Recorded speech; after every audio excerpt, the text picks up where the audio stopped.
How to check unofficial iPhone. To check if an iPhone is unofficial, not genuine, fake, or unauthorized, then you can follow these methods. First of all you have to do is open the Settings app from your iPhone's home screen.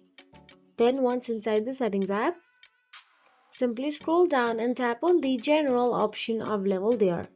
Again, once inside the General, tap on the About option available at the top, and inside About, you will get to see the serial number or IMEI number of the iPhone. So as you can see it, now what you have to do is simply go back to the home screen, and once you're on your home screen, simply tap on the preferred web browser of yours. Here I'm simply tapping on the Safari web browser.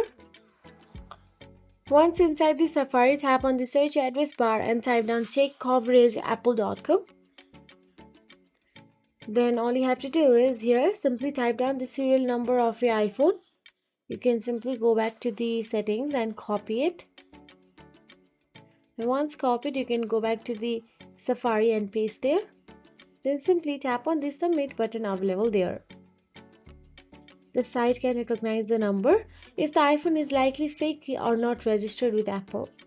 So that is it. This iPhone is genuine. If your iPhone is fake, then it will be shown here. If you found this video helpful, please like, share and subscribe, and thank you so much for watching.